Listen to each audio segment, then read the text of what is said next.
bom dia para quem é do dia, boa noite para quem é da noite. Está começando mais um episódio do podcast O Despertar. E hoje é um assunto muito interessante que fazia muito tempo que eu queria abordar dentro do nosso pod, que é sobre a história do Brasil, a história do Rio Grande do Sul, também sobre os povos dos quilombos, sobre essa parte da escravização. E para isso eu trouxe uma pessoa gabaritada para conversar sobre esse assunto. Vou deixar aqui ela se apresente para nós, por gentileza. Boa noite, eu sou a Daiane, professora de História, há uns 17 anos mais ou menos. Não vou falar a data aqui, senão vão descobrir minha idade. Sou taróloga, sou reikiana, instrutora de yoga. E a gente está nesse constante movimento, nessa constante busca, né? Me considero uma buscadora, assim. Fiquei feliz em saber do pod, né? E eu acho louvável vocês trazerem informação. A gente está num ambiente da internet onde a desinformação ela corre solta. Muita desinformação. E uma mentira dita muitas vezes se torna uma verdade. Né? Então, humildemente, me coloco à disposição para que a gente possa levar assim um pouquinho do que eu sei, um pouco do conhecimento, né? E eu tenho certeza que sempre transforma, né? Sempre transforma. O conhecimento é luz. E ele vai chegar alguém, vai transformar e é por aí. Bem isso mesmo, concordo contigo. Antes da primeira pergunta, peço que vocês curtam, compartilhem, nos sigam nas redes sociais vizinhas, sigam nós também no YouTube, se inscrevam no canal, comentem, para que esse podcast atinja mais pessoas e desperte mais mentes, que seja essa luz do conhecimento, né? Para as pessoas olharem para a própria história, né? Que todos nós temos uma história, nosso Brasil tem uma história, e a forma como ela é contada ou passada, às vezes, não é realmente aquilo que aconteceu, né? Então, nos sigam aí, por gentileza. Sigam também nossos patrocinadores e apoiadores, que sem eles também não rolaria esse podcast. E vamos lá. Daia, lá quando você era pequenininha, você sempre quis ser professora de história. Quando você teve o contato com a primeira literatura, já se emergiu nesse mundo. Como é que foi um pouco dessa tua trajetória até chegar como é hoje? Eu acredito que a vida é feita de oportunidades, né? E lá na infância e até hoje, quando as pessoas me contam uma história, antigamente se falava em causo, eu viajo nesse caos, eu viajo nessa história e eu me sinto dentro da história que a pessoa está contando. A minha mãe é uma grande contadora de caos e de histórias. Talvez isso tenha me feito rumar, né, para esse lado. Também, como eu falei, das oportunidades. Apareceu uma oportunidade e eu abracei com todas as minhas forças. Então, eu vivia no interior, fiz o Enem, apareceu uma oportunidade. Eu abracei com todas as minhas forças, me graduei como bolsista e de lá para cá eu atuo desde 2009. Então, me encontrei, claro, porque se eu não tivesse me encontrado, né, eu teria com certeza arrumado para uma outra área, com toda certeza. Mas sim, eu me encontrei na história. E hoje, né, eu acredito que quando a gente chega aos 40 anos, a gente faz um grande balanço da vida. E hoje tenho buscado pelas terapias holísticas, que também agrego, e no momento eu estou conciliando. No momento eu estou conseguindo conciliar, né? O magistério, a história, com as terapias holísticas. Tarô, reiki. Tem muito assunto aí, né? É. Sabe que na época de colégio, é quando você tem o primeiro contato com a história. Na minha época, no caso, a forma com que era abordada a história não era cativante, sabe? A forma com que era passado o conhecimento, talvez até pela imaturidade que a gente tem na adolescência, né? Nunca me importei muito. Aí, de um tempo pra cá, que eu digo já faz uns 10 anos pra cá, comecei a pesquisar um pouco mais sobre a história do Brasil, sabe? Sobre a história do Rio Grande do Sul, porque a gente não conhece a nossa história, as nossas raízes. A gente conhece o que contaram, mas sempre o que conta a gente coloca um asterisco. Será que é isso? Sabe? Será que realmente essa é a história verídica? E aí eu te pergunto, em relação a isso mesmo, para nós adentrar já no tema, sobre a história do Brasil, sabe? A forma como ela é abordada nas escolas, sabe? Vocês têm uma cartilha para seguir, tem algo que não pode ser falado, sabe? Tem uma diretriz para seguir, para contar para os alunos. Como é que funciona essa questão? Hoje, nós somos norteados pela BNCC, né? Pelo MEC. Então, nós temos uma grade programada que nós devemos trabalhar. Nada impede que gere temas transversais. Claro que quero bater na tecla do ensino da cultura afro e indígena. É um projeto desde 2003 que a lei pede que se trabalhe as culturas dos povos originários e africanos. E, infelizmente, ainda há muita restrição. Não, eu vou falar sobre o feudalismo, eu vou falar sobre a Inglaterra, eu vou falar sobre a Europa. E muito se esquece do que é nosso, do que é daqui. Sim, tiveram os vikings, né? Aí tem aquelas epopeias que... enfim, os canais, a Netflix faz, né? Brasil Paralelo também. Mas no Brasil também a gente teve muitos guerreiros, né? Mas pouco é divulgado, né? Nós também temos nossos deuses. Nós também temos nossos deuses.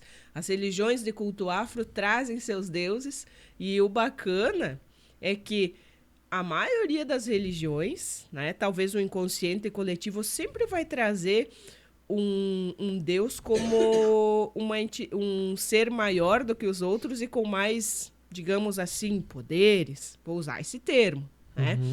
Mas a gente tem muito aqui no Brasil. Então, voltando a falar do livro didático, sim, nós temos uma diretriz para seguir, mas hoje muito se tem batido na tecla para que a gente volte a falar da nossa cultura, né? Da cultura daqui. Claro que alguns municípios aderem a apostilas, que é um pouco, não muda o conteúdo. Seguimos o MEC, BNCC e tal, mas ela vai trazer uma outra abordagem, né? O livro didático MEC também vai trazer aquela, dentro daquele contexto, né? Só que eu me sinto mais livre com o livro didático, vou falar a verdade, do que uma apostila que me engessa mais hoje. Sabe que na época de colégio, eu remonto a isso porque a base que eu tenho. Você comentou agora sobre a cultura indígena, a cultura afro. Cara, isso eu não me recordo, e eu sou muito bom de memória, de alguma professora ou professor ter tocado nesse assunto naquela época. Sabe, não me recordo. Sabe, porque o que eu conheço da cultura indígena, da cultura afro, eu busquei busquei depois, sabe? Dentro do colégio, absolutamente zero. Sabe? Zero. A tal do eurocentrismo, né? Tudo que vem do europeu parecia, não é mais, parecia ser melhor, né? A cultura eurocêntrica sempre como o centro de tudo. Felizmente, está sendo quebrado. Eu sou muito otimista. Isso está sendo quebrado, né? A gente tem, por exemplo, eu não trabalho só a Semana da Consciência Negra em 20 de novembro. Não, porque eu vou pegar um livro de história desde o ciclo do ouro, né? Passando por todos os períodos econômicos do Brasil, eu vou ter uma participação imensa de contingente negro. Então, não tem como negar. Né? Se nós falarmos para uma turma, parem de fazer bagunça, né? Onde é que vem a palavra bagunça? É uma palavra africana também. Então, a gente vive um caldeirão assim de culturas, né? Mas é preciso, sim, quebrar muitos paradigmas ainda existe aquela ideia dos conteúdos mais importantes, menos importantes, que eu não acho legal, né? Eu acho que se deve bater muito na tecla do que é nosso, do que é daqui, né? Do nosso país. Não sei se eu respondi a tua pergunta ou se eu fugi dela. Não, respondeu. Às vezes no meio da pergunta eu faço uns devaneios, abro uns links ali. Não, respondeu justamente por causa disso aí. Eu também concordo com essa tua visão. Até eu comentei com a V, acho que faz umas 2 semanas. Cara, eu não tenho Eu nunca fui pra Europa, nunca fui pra fora do país, assim. Mas eu não tenho vontade nenhuma de conhecer a Europa, cara. Idem. Sabe? Vontade nenhuma de conhecer pra mim, e com toda a propriedade que o meu direito de palavra ele dá, eu acho um lixo. Porque tudo onde que os caras botaram a mão eles destruíram. Absolutamente todo lugar que eles colocaram a mão europeia, destruíram. Ou eles escravizaram, ou eles sugaram tudo. Você tá acompanhando a Copa? Não. Não. Não. Então, a seleção, não sei dizer o país africano, mas eles chegam nos Estados Unidos e são revistados como marginais. Aí eu fiquei olhando e eu pensei, nossa, quando o europeu chegou lá na África, lá no século XVI, espoliar aquele continente, não teve essa revista, né? Eu gosto de fazer essas analogias, às vezes mentalmente, né? Sozinho eu fico pensando. Então, assim, ó, existe um tipo de desmerecimento do continente africano. Primeiro que é um continente que tem vários países. Mas aí, quando se fala em África, é como se fosse um país. Não é um país, é um continente com vários países. E é gigantesco. E aí a gente abriria outro link, Sim. porque quando fizeram a partilha da África, simplesmente os europeus sentaram e dividiram conforme a sua área de interesse. Essa área é minha, eu quero, aqui tem diamante, aqui tem carvão. Entende? Não respeitaram as diferenças étnicas e nada disso. Então, por que estudar sobre os africanos? Por que ainda hoje a gente precisa falar de racismo? Por quê? Porque ele ainda existe, né? E são resquícios que ficam ao longo da história. Não tem como dizer que não. Ele existe, mas é velado.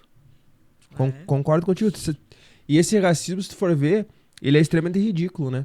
Por causa que tu pega até o Pilula, acho que a Pilula comentava que não há um consenso na biologia, né?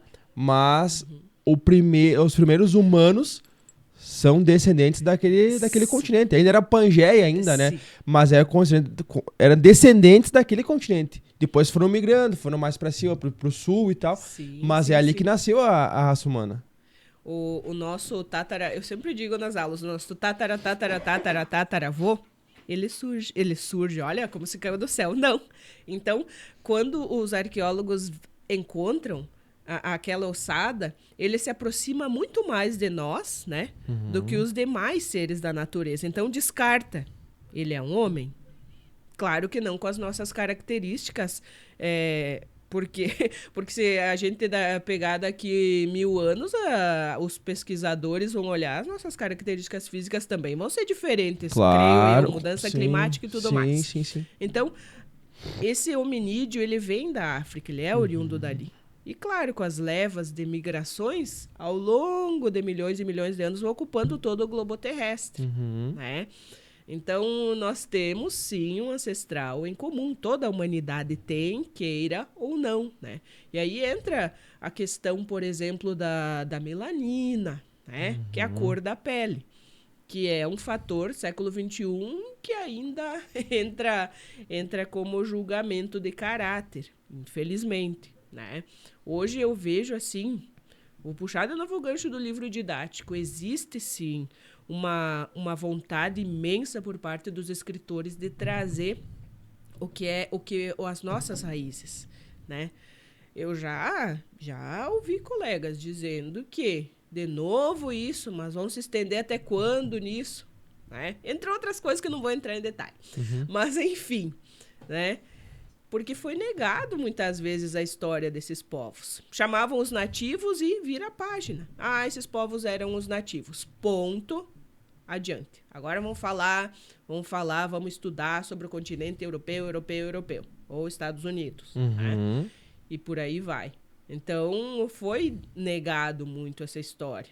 E agora, acredito que ainda muitos profissionais, eles ainda estão restritos, ainda não gostariam de trabalhar essa temática, talvez por medo, né?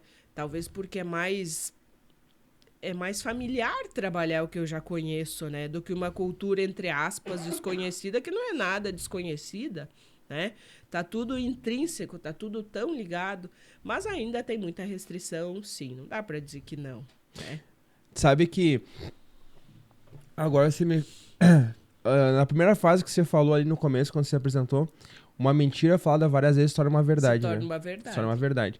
Aí tu pergunta, às vezes, por que o povo oriental é diferente, sabe?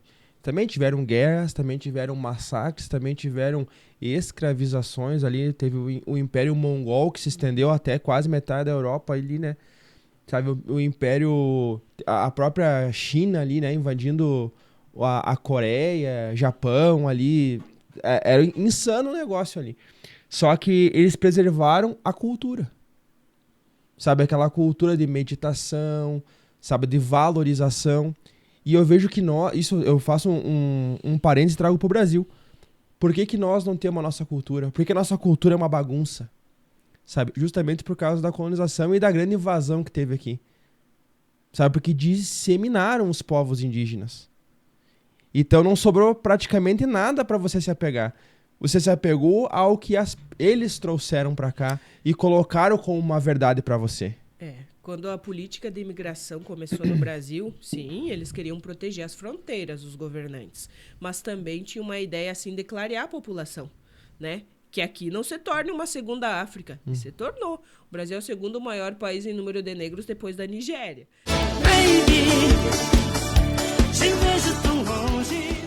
Essa negra em 100 anos ela iria sumir. Não sumiu. Não conseguiram isso, né?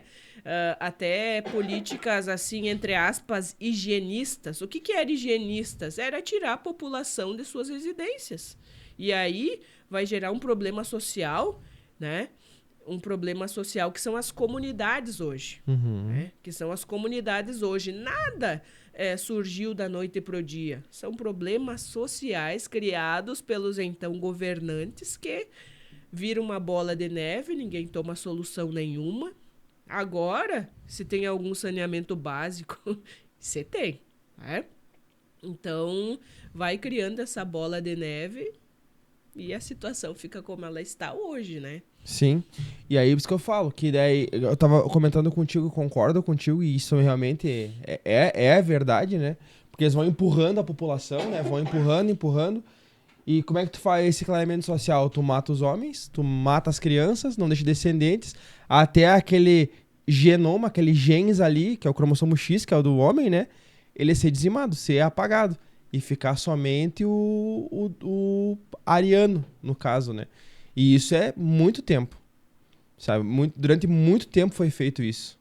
E muitos autores, o Gilberto Freire, em Casa Grande Senzala, né? Ele diz que a língua brasileira foi adoçada na boca da escravizada. Então, ele é muito poético o tempo todo.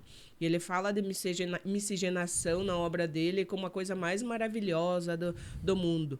Tá, mas teve muita violência, né? Com certeza teve muita violência. Então, na obra dele, ele fala, acho que é um dos primeiros autores a falar da questão da miscigenação do nosso país, mas ele fala de uma maneira muito romântica, né? Tal como aconteceu, não foi. Quantos filhos bastardos de senhores de engenho havia, não reconhecidos, né? A própria, hoje a mãe solo, né? Quantas mães solo precisam buscar o sustento de suas famílias? Elas também vão ficando nessa micro-história, né? Vão ficando à margem da sociedade, infelizmente. Né? Sabe que eu acho que a colonização, ela era inevitável. Uma hora ou outra, alguém de outro continente iria chegar aqui.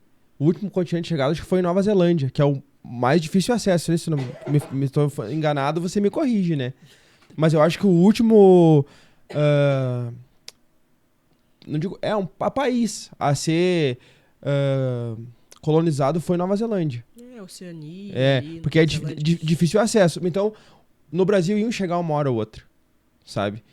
Só que o problema é que se talvez chegasse mais tardio, o respeito pelo povo que morava aqui, sabe? Talvez existisse. Porque eles não foram respeitados de forma nenhuma, né? É que todas as populações, elas passam por eras, né? Por exemplo, tem a pré-história, não tem a escrita. Claro que ele se comunicava, tinha arte, tinha obras rupestres nas paredes de cavernas. Aí depois ele domina a agricultura, né? Os nossos ancestrais vão dominar a agricultura, vão domesticar os animais, começa o comércio, aí começa a moeda, começam a fundir metais para cunhar moedas. Então, o que eu quero dizer é que tudo tem uma ordem natural de ser. Por isso que eu concordo contigo. Então, talvez, quando o colonizador chegou aqui, talvez o indígena estava a caminho, né? Estava numa evolução dentro do ritmo dele, mas não estava naquele grau do europeu. Por isso facilitou, então, o domínio. Claro que eu sempre digo em aula, colonização é um nome muito lindinho, bonitinho, mas o significado é terrível. É morte, é violação, é violência, né? Entre outros. Eu para mim, e isso não é comentado, e ainda bem que tem esse espaço que eu posso falar isso. Para mim, não houve genocídio maior na nossa era do que o que aconteceu com os indígenas aqui. Sim. E isso ninguém fala, cara. Sabe? Não teve maior genocídio que esse.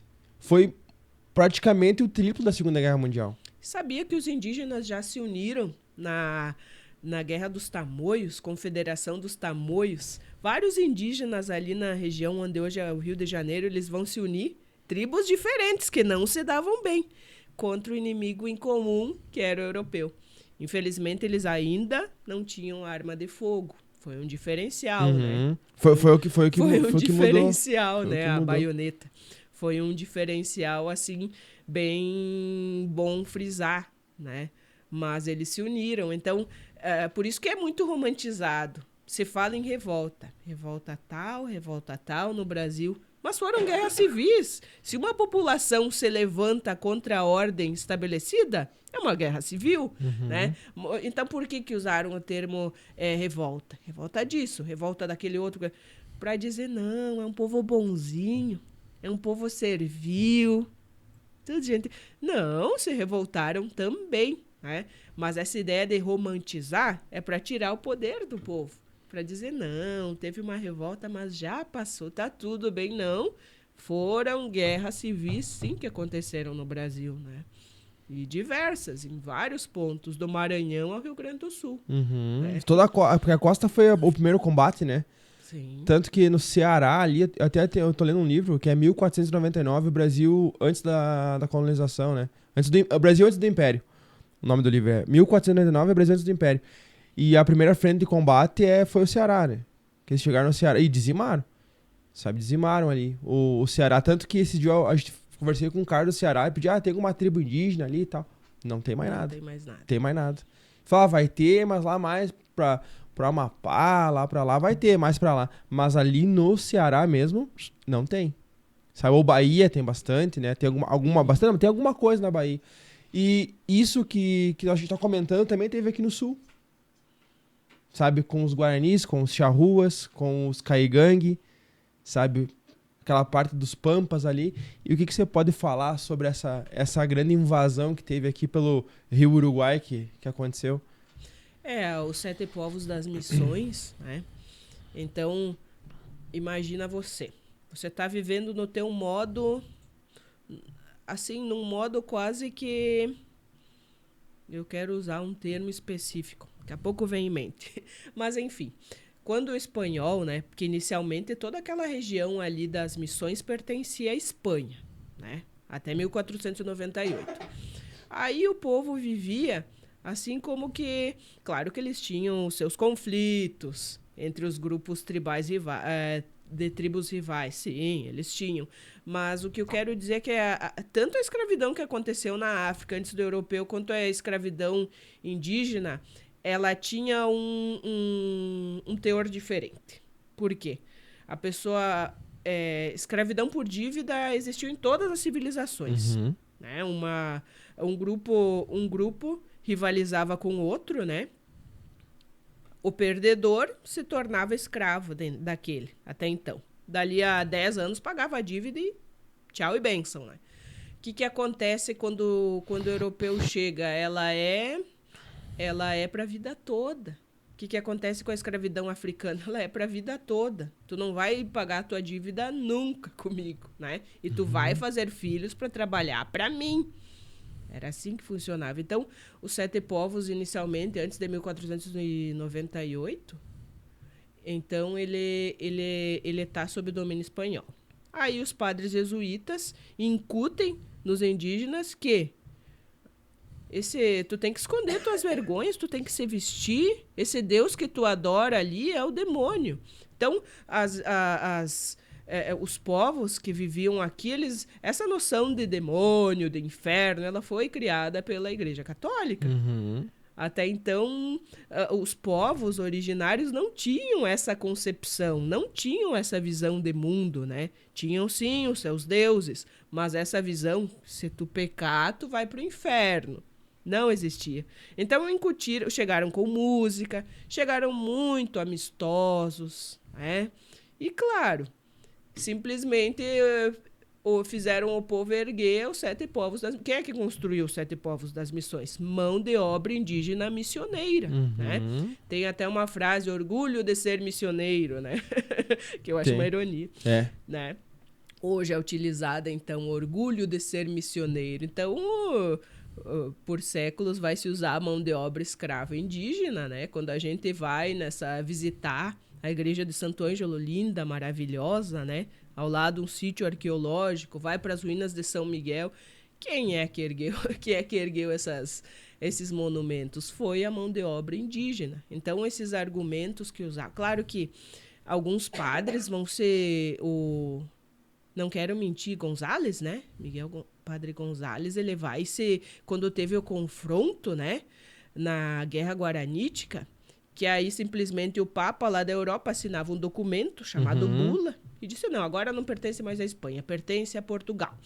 E aí era preciso remanejar aquele continente de gente. O que eles iam fazer? Aí sim, teve a Guerra Guaranítica, né? Algumas figuras históricas vão emergir, como o Sepete Araju, né? Vão emergir, vai ser morto, coitadinho dele. Mas, assim, o que eu quero dizer é que iam remanejar eles iam para a Colônia del Sacramento, que hoje é Uruguai, não pertencia até então à coroa portuguesa, né? E aí, simplesmente, iam ter que abandonar o lugar onde eles viviam, né? Então, sim, teve a Guerra Guaranítica, mas, infelizmente, Portugal passou a dominar esse território também, né? E como é que foi esse contato do africano com o indígena? Quando esse africano aportou aqui como escravizado? Então, o indígena, ele fica por 100 anos. Ele fica por 100 anos trabalhando como escravo dos portugueses. Aí, se percebeu que tinha um negócio ainda mais lucrativo, que era o comércio de seres humanos, né? O tráfico de africanos. Foi uma das coisas que mais deu lucro na história. 388 anos foi a vinda de escravizados. Várias leis foram feitas para que se coibisse isso, né? Mas eram leis, entre aspas, para inglês ver, porque eram os ingleses que faziam a lei, né? Então, eram leis para inglês ver. Por quê? Porque, assim, elas funcionavam no papel, mas na prática a escravidão acontecia. Tem um filme muito bom chamado Amistad. Ele é antigo, é super antigo, assim. E ele fala dessa travessia. Quando os escravizados saíram da África e vieram nos navios negreiros ou tumbeiros. Tumbeiros lembra tumba, né? Por quê? Porque eram grandes caixões, né? Que atravessavam o mar. Pessoa que falecia, o mar era o seu descanso eterno, né? Então, esse filme fala dessa travessia dos africanos até aqui. E aí, chegando nos portos, era uma mercadoria, era considerado mercadoria. Olhavam os dentes, né? Às vezes deixavam, assim, como se fosse o gado confinado, passavam óleos na pele do escravizado para ele ficar mais vistoso e fácil de comprar, com o melhor comprador. O preço de um escravizado era em torno de uma casa, assim, hoje um sobrado. Então, era muito, muito lucrativo cada escravizado, tá? Aí ele chega, ele chega no país aí, existem sim os indígenas, mas aí já foi feita aquela matança, assim. Ainda não se fala em aldeias indígenas, ainda não se fala em aldeias indígenas. Aqueles que conseguiram escapar, né? Que conseguiram fixar a residência num lugar seguro, mas a matança foi grande, assim. Eu não tenho aqui comigo dados, assim, mas foi, assim, é assustador quando você para e olha os dados da dizimação que teve, né? O simples contato do europeu com o indígena já trazia doenças. Porque pense você, é um europeu que sobreviveu à peste negra. Ele é uma superbactéria. Aí ele tem contato com uma pessoa que jamais se contaminou, né? Nem gripe não existia. Nem gripe não existia. Foi uma matança, assim, por vontade própria e também pelo simples contato. Sim. Então, voltando a falar do contato do indígena e do negro, eu quero trazer esse dado aqui na próxima aula.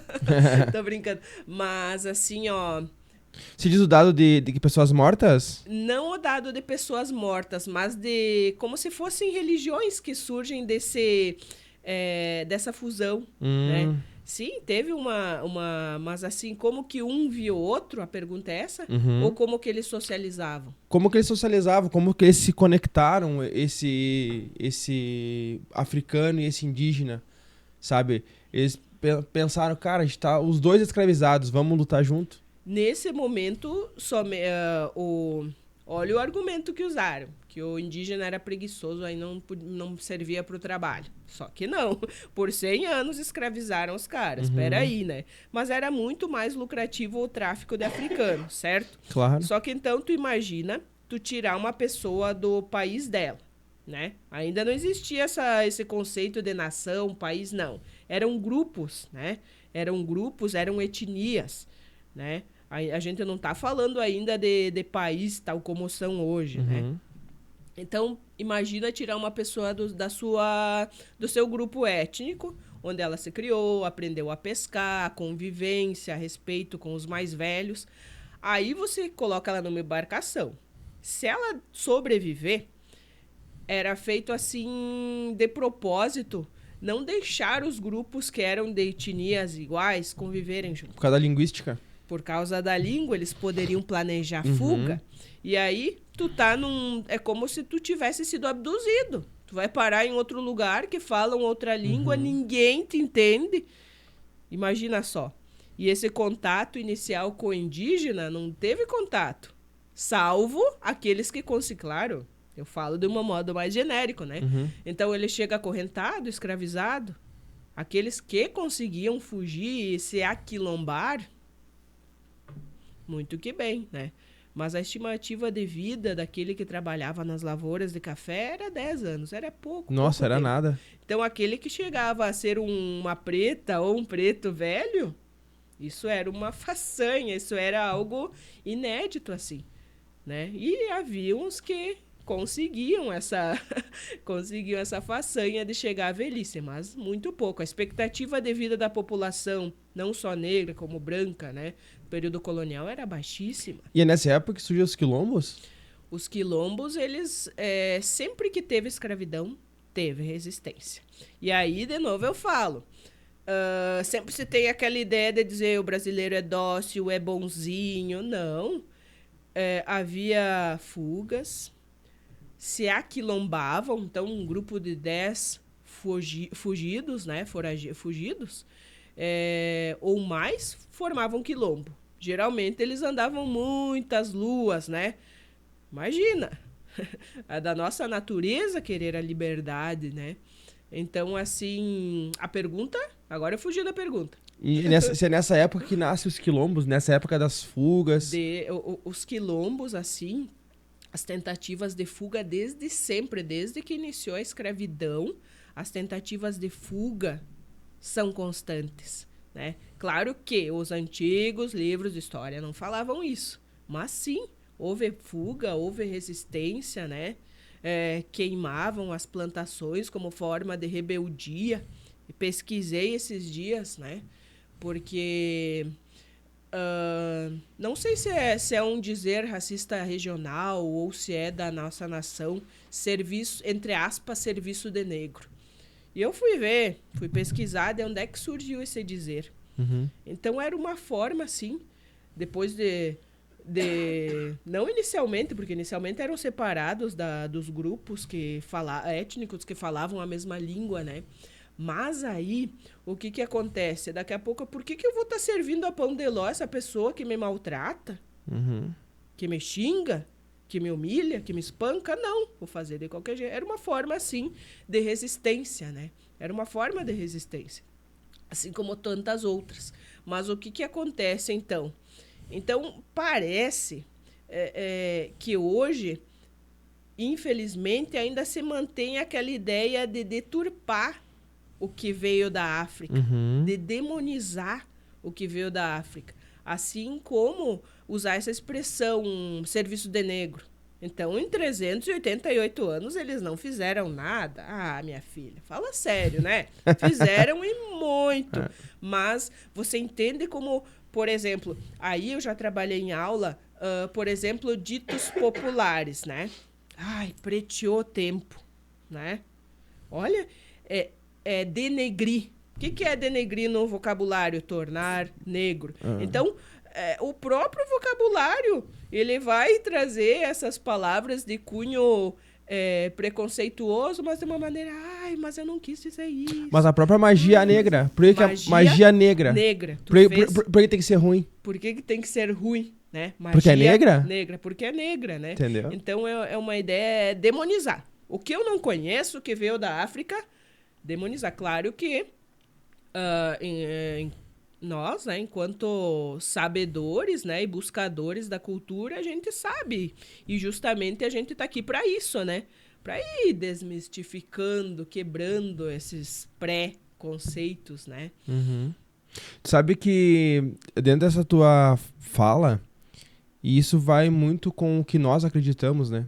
E com o que nós desacreditamos, né?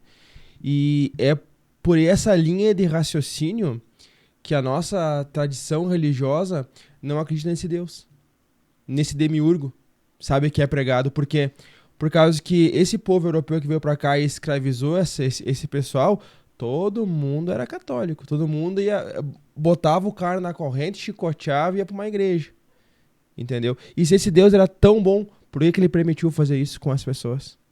Que também seriam filhos ou não eram filhos porque eram negros. Só os brancos eram filho dele, sabe? Então, com esse conceito, cara, a gente deixou de acreditar nessa figura onipotente, onipresente, onisciente, pica das galáxias, que corta a pica, mas só pra quem é dos dele. Exatamente. E pra quem não é. E o povo, e os mais de... Cara, segundo esse livro de 1499, tinha mais de 10 milhões de índios aqui.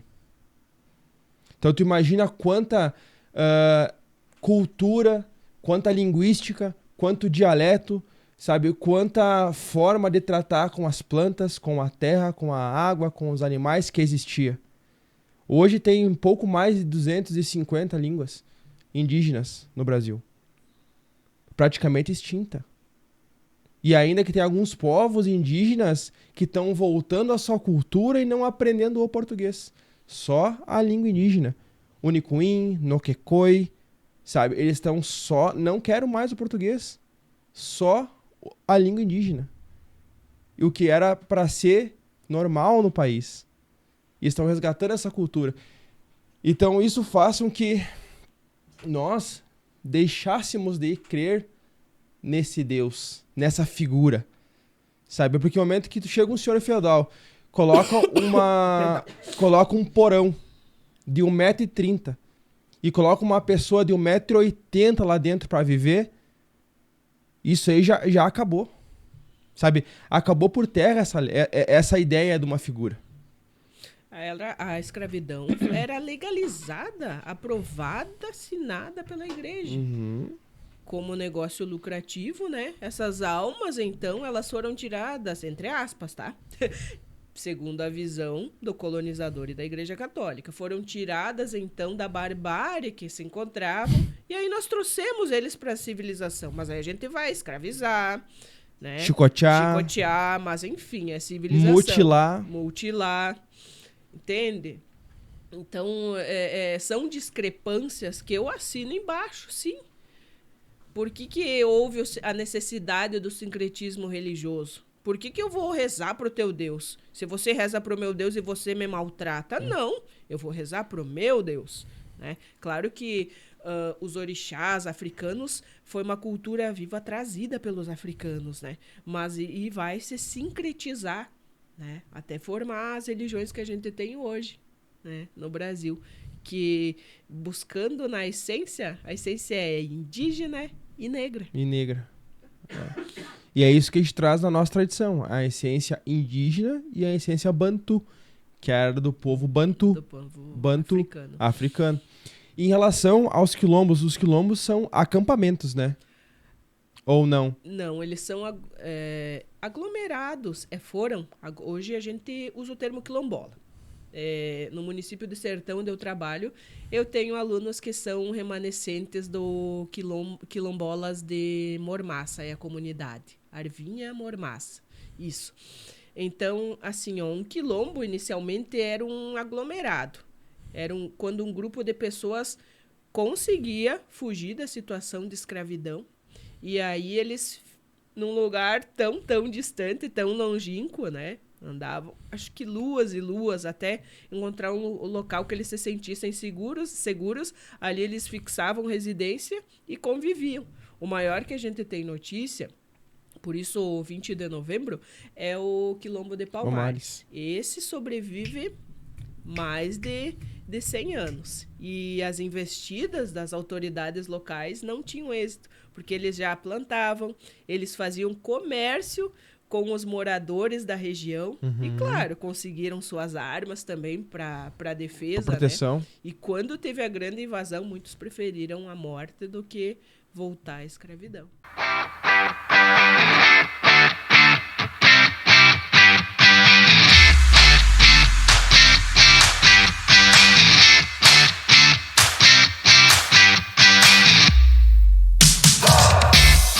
Há um sistema Gov, que até o teu peido é registrado no sistema Gov. Isso é uma prisão. Nós somos monitorados. Somos monitorados. O tempo todo. O sistema ele só mudou. Só mudou a forma. Mas Vá pesquisar sobre um tênis. Aí vão... Não, deve ter um grande banco de dados. Daqui a pouco vem 5 propaganda de tênis para ti. Então, sim, nós somos vigiados. Nós pensamos que nós somos livres, totalmente livres. Claro que não vivemos com os grilhões, né? Mas o relógio norteia, o despertador do celular norteia o nosso dia, né? O celular é uma grande prisão. Tá? E por aí vai. E essa questão que você comentou antes dessa sincretização religiosa, você acha que hoje ela prejudica os terreiros?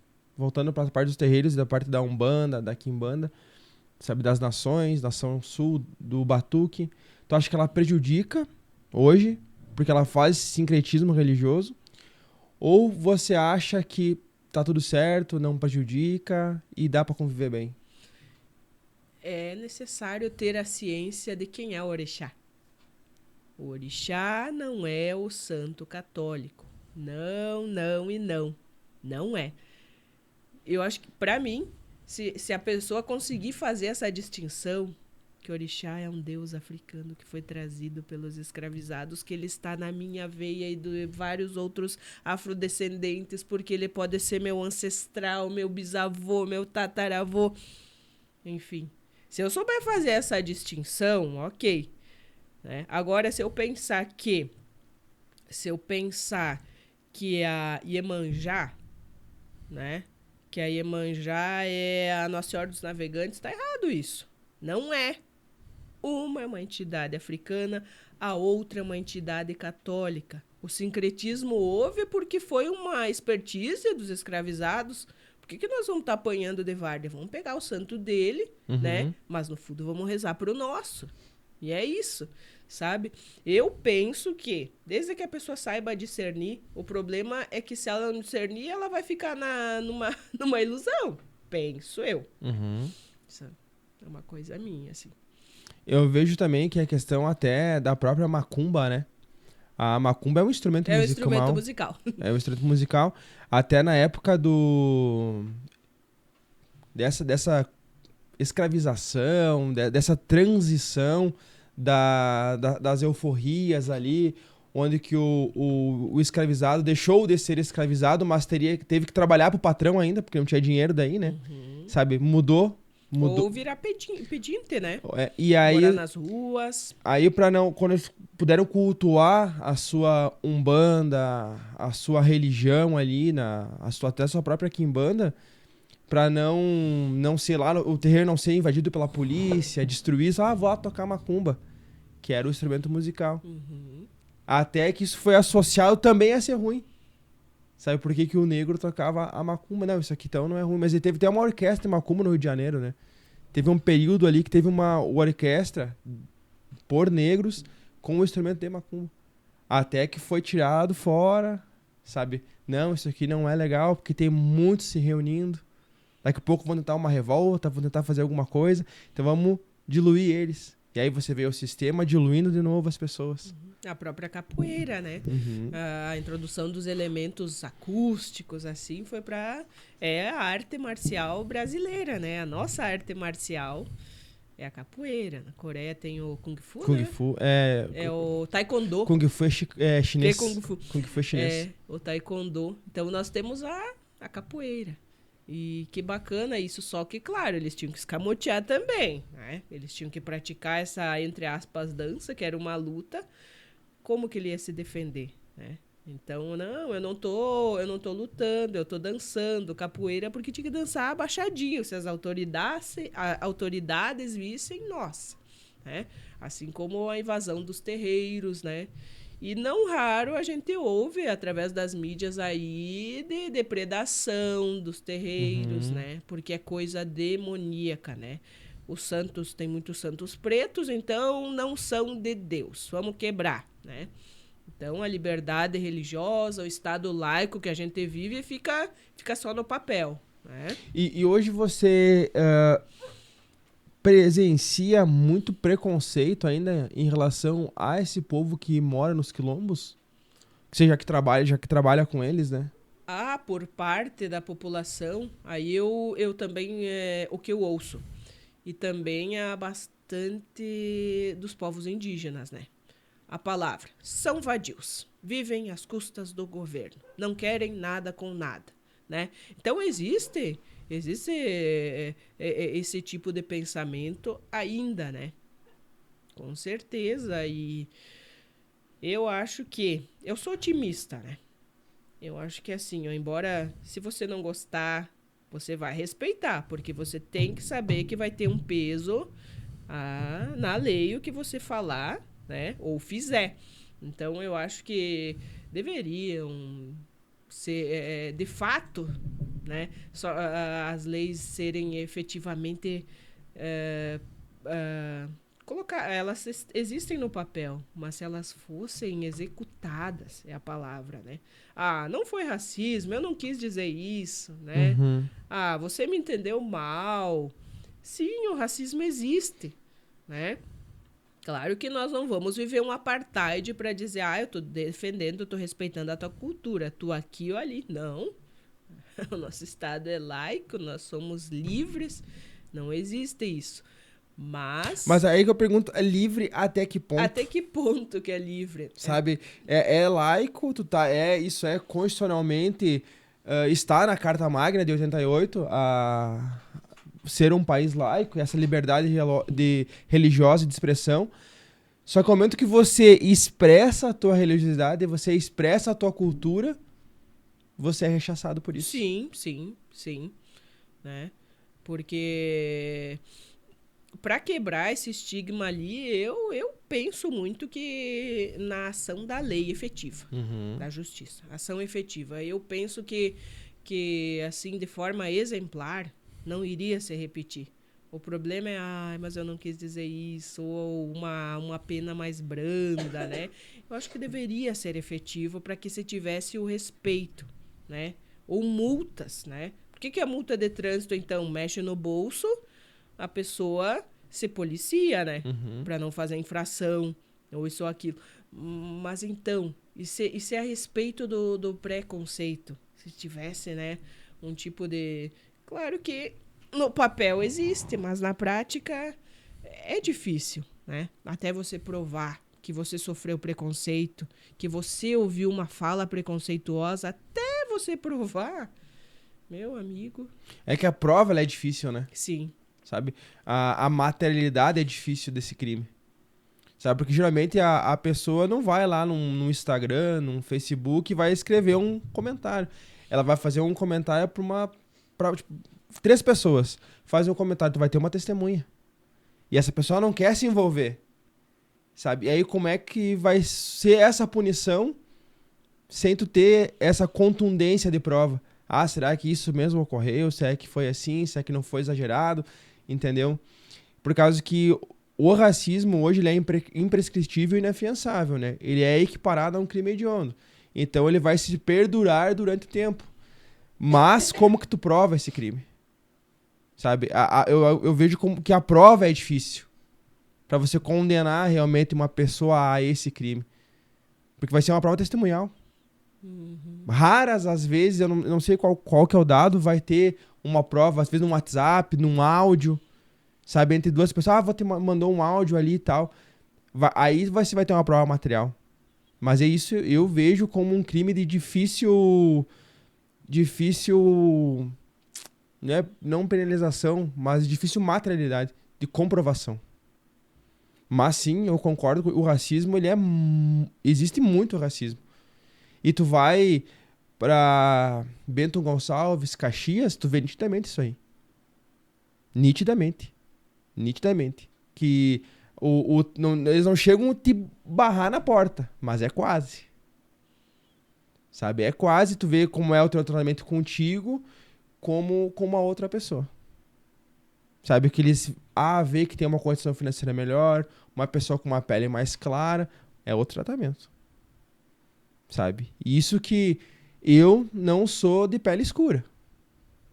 Sabe? Não tenho imagina com uma pessoa que tem a pele mais escura. Então existe isso. Veladamente, Sim, mas sim. existe. Sabe? E nós nunca, jamais, eu também falei com a V, vamos entender o que esse povo passou. Jamais. Sabe? Jamais tu vai conseguir mensurar o que é ter passado o que eles passaram. Sabe? E é por isso que existe essa lei que protege. Porque não tem como mensurar isso. A gente conversa, a gente troca uma ideia, mas sentir na pele isso a gente nunca vai conseguir sentir. Sabe? Nunca vai conseguir sentir o que é você ser um indígena e chegar num lugar e a pessoa vê que tu é indígena, às vezes nem conversa, nem te vê de um tênis, não te quer naquele local ali, porque tu é um indígena. Tipo, a gente nunca vai mensurar isso. Sabe? Saber o que é isso. E é por isso que tem essas leis que protegem. E eu vejo que você trabalha com esse povo, como é que esse povo, os quilombolas ali, eles entendem a própria cultura deles? Como que eles absorvem a própria cultura deles? Hoje eles têm uma organização bem bacana, com palestras, né? Na comunidade deles.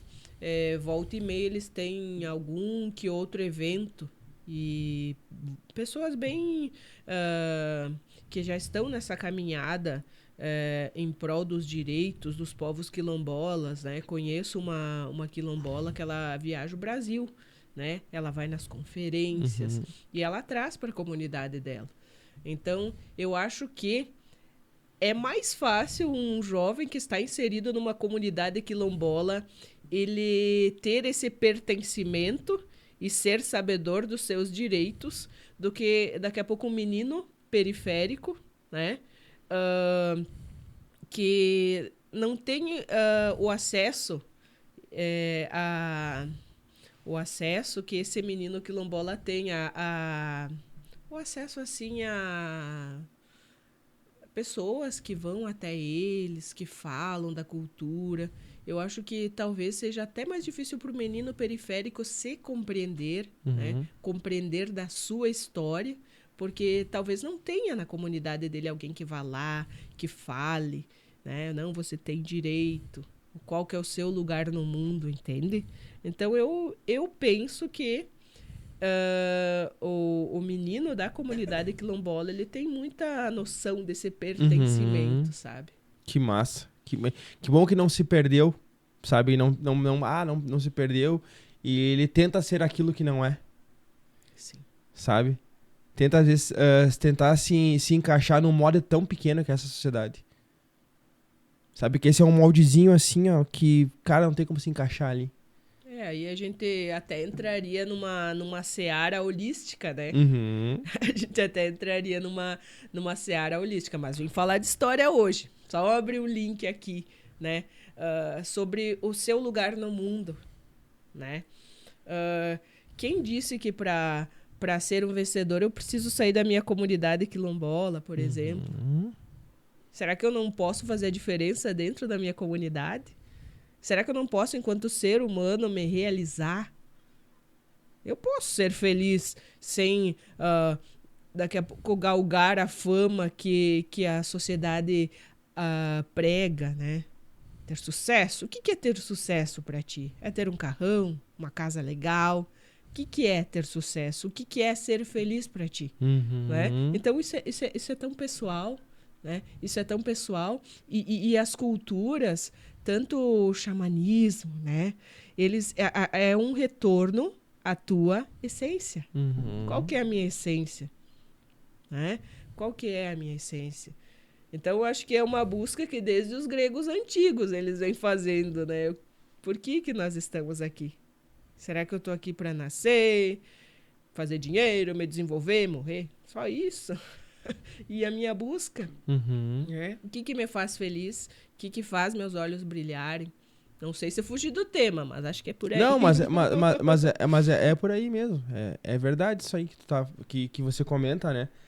O que é ser vencedor? Aos olhos de quem? Aos olhos de quem, né? É aos meus olhos ou é aos olhos de uma sociedade que vai... Uma sociedade que vai te peneirar, né? Que vai dizer que o teu saber não é o suficiente, tá? Por aí vai. Eu concordo com essa tua linha de raciocínio. Quantas comunidades quilombolas tem no Rio Grande do Sul hoje? Tem esse dado? Eu posso trazer para ti na próxima aula. Aqui na região Alto Uruguai temos remanescentes, o mais organizado, digamos assim, é aqui em Sertão. Mas na cidade de Entre Rios do Sul havia quilombolas. Mas como Sertão, assim, nesse sentido de organização, enfim, não. E a questão da religião, como é que a religião deles é católica, é africana?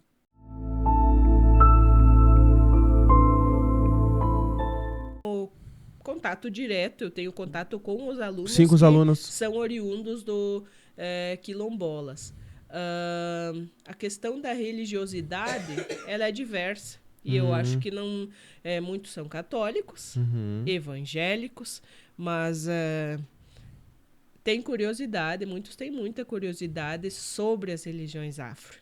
Tem curiosidade.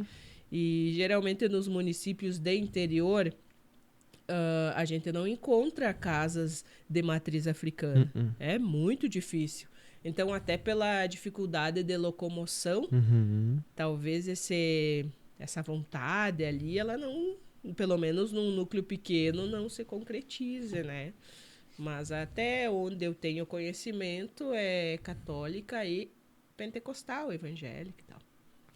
Eles não só têm a curiosidade mesmo de buscar a essência da religião. A essência. Mas não praticam. Não, que eu tenha conhecimento. Né? E esses nossos indígenas aqui, tu tem uma informação, vocês fazem algum ritual particular para eles, sabe? Ou não tem esse conhecimento? Não tenho esse conhecimento. No dia 19 de abril, né? Eu tive naquela comunidade indígena... agora não é o INCRA, não. Tem que trazer bem certinho o nome pra ti, em Sertão, no interior de Sertão. Aí eles tinham artesanato, fizeram algumas danças que eram luta também, né? Mas não é do meu conhecimento, sabe? Essa questão.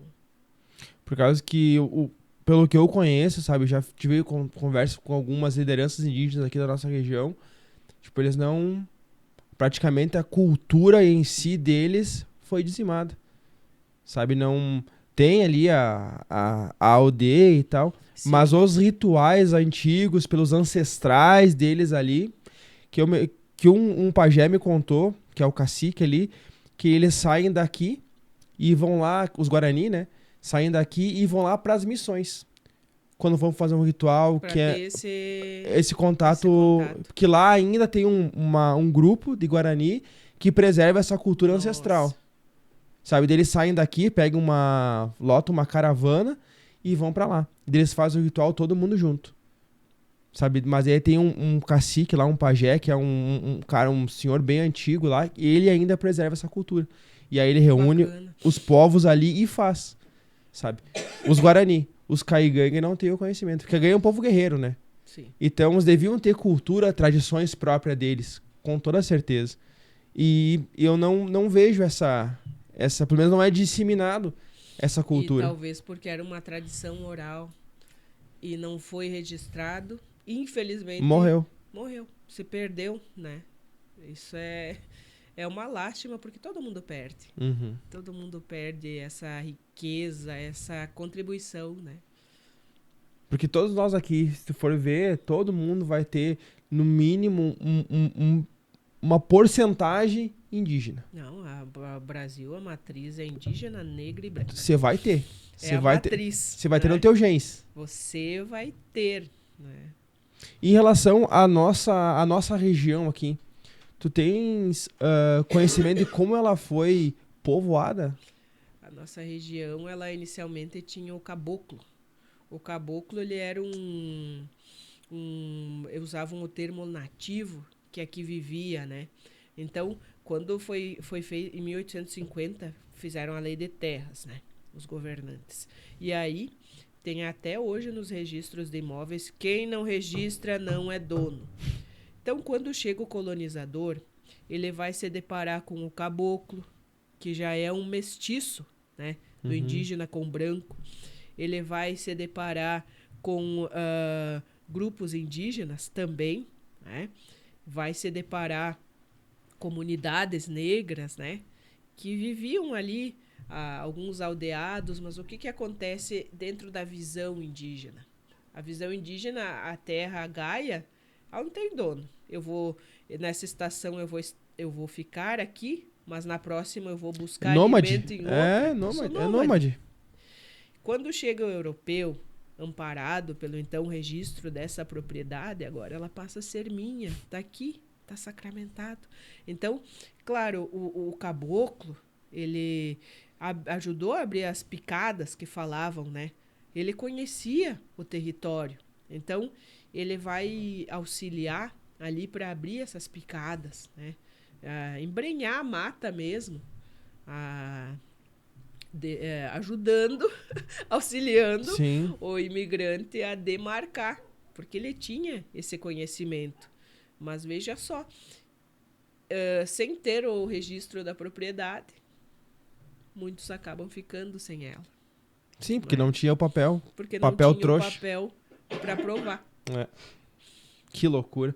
Daia, o que tu pode deixar pra essa galera, pros nossos ouvintes aí, sobre essa história do nosso Brasil? Tu aconselha que as pessoas busquem mais conhecimento, busquem entender um pouco mais a nossa história. Claro, a gente deu uma pincelada geral.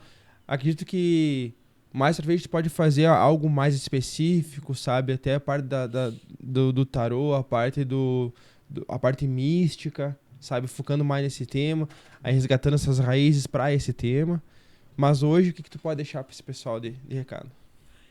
Eu penso que a internet e os meios de comunicação em massa, eles trazem muita informação. Se você não sabe o que busca, né?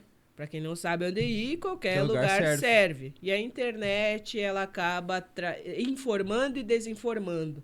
Então, por via das dúvidas, vá ver se condiz com o que está sendo apresentado, né? Muito da história do Brasil, o Zumbi dos Palmares tinha escravo. Onde é que tá? Me diz a fonte. De onde é que tu tirou isso? Né? Os próprios africanos escravizavam.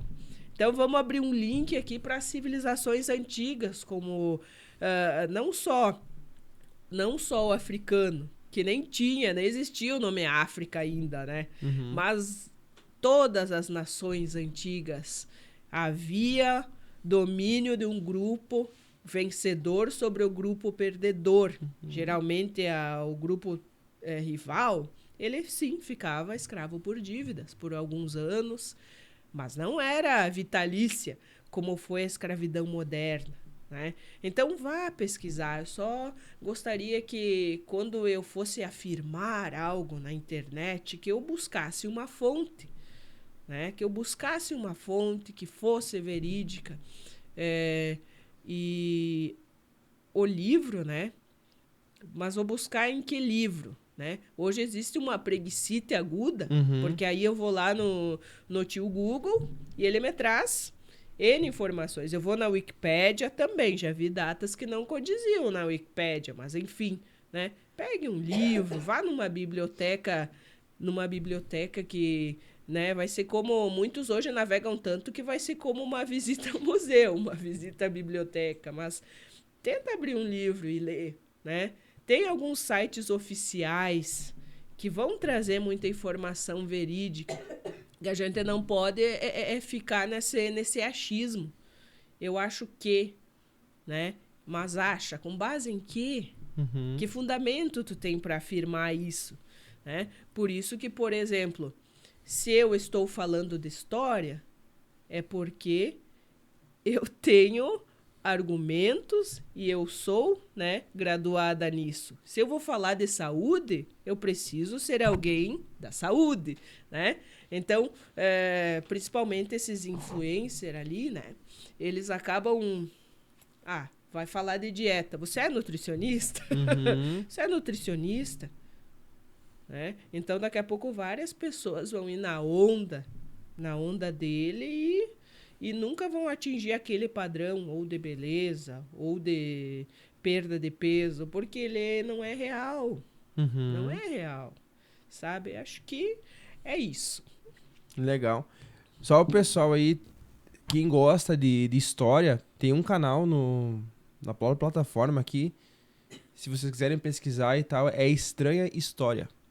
É muito legal o canal do cara ali, ele pega pontos específicos assim e aí ele faz todo um desenvolvimento bem técnico, sabe, sobre a história. Então, quem quiser pesquisar sobre algo, busca o canal do cara, que é muito bom mesmo. Eu navego bastante no canal desse guri aí. Certo, pessoal? Daya, obrigado por ter vindo. Sigam a Daya Mística. Com certeza, vou deixar o Instagram dela aqui. Sigam, chamem eles, querem fazer um tarô, quiserem fazer um reiki. Reiki xamânico? Reiki xamânico, reiki usui. Estamos às ordens. Vou deixar o link dela, o Instagram dela aqui pra vocês chamarem ela. Telefone não, chama no Insta, né? Chama no Insta que é melhor. Pessoal, até a próxima. Um abraço.